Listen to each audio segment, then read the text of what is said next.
بسم اللہ الرحمن الرحیم نحمدہ ونصلی ونسلم علی رسولہ الکریم اما بعد۔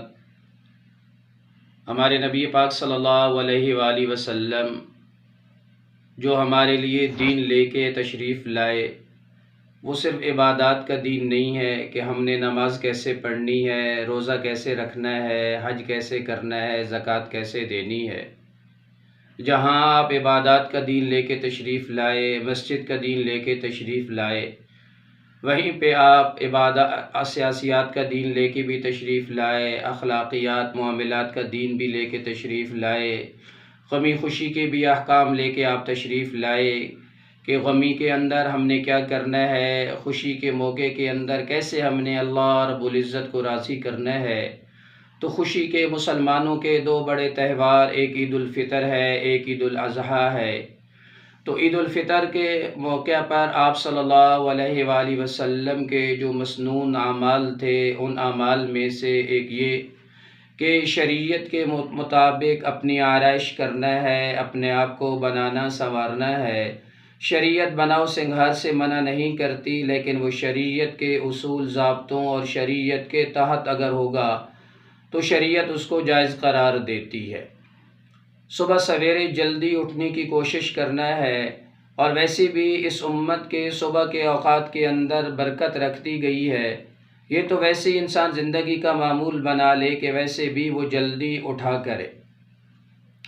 غسل کرنا عید کے دن کے لیے ایک خاص عمل ہے، اور ویسے بھی اسلام نظافت کو پسند کرتا ہے، اور آپ صلی اللہ علیہ وآلہ وسلم نے صفائی کو نصف ایمان قرار دیا۔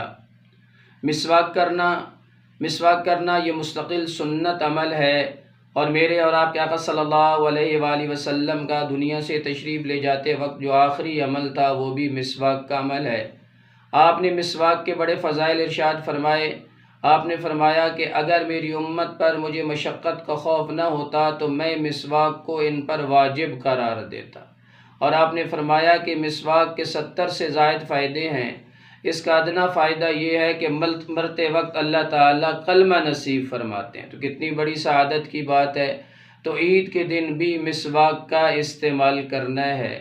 خوشبو کا استعمال کرنا، خوشبو آپ صلی اللہ علیہ وسلم کو بڑی مرغوب تھی۔ وہ مشہور حدیث مبارکہ جس کے اندر آپ صلی اللہ علیہ وسلم نے فرمایا حبب الی من دنیاکم الثلاث، کہ تمہاری دنیا سے مجھے 3 چیزیں محبوب بنائی گئی ہیں، الطیب والنساء وجعلت قرۃ عینی فی الصلاۃ۔ اس کے اندر بھی آپ صلی اللہ علیہ وسلم نے خوشبو کا تذکرہ فرمایا۔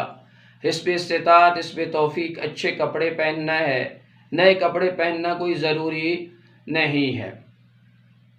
پھر عیدگاہ جاتے وقت صدقہ فطر ادا کر کے جانا ہے، اور نماز عید سے پہلے ادا کرنا ضروری ہے۔ اگر نماز عید سے پہلے ہم ادا نہ کر سکے تو پھر بھی یہ انسان سے ساقط نہیں ہوتا، بلکہ بعد میں بھی ان کو ادا کرنا ضروری ہے۔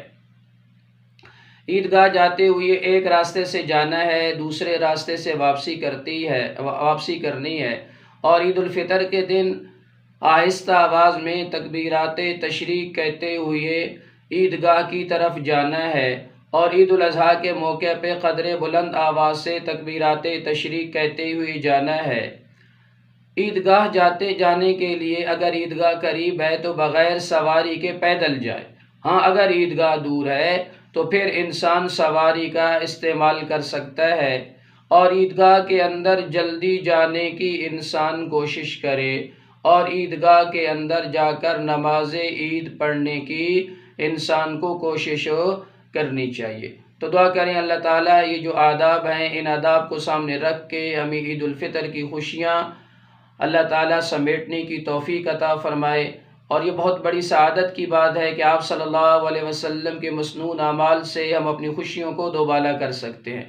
اور آپ صلی اللہ علیہ وسلم نے فرمایا من تمسک بسنتی عند فساد امتی فلہ اجر 100 شہید، کہ جس نے فتنہ فساد کے زمانے کے اندر میری ایک سنت کو زندہ کیا، اللہ تعالیٰ اس کو 100 شہیدوں کے برابر اجر عطا فرمائیں گے۔ کتنی بڑی سعادت کی بات ہے۔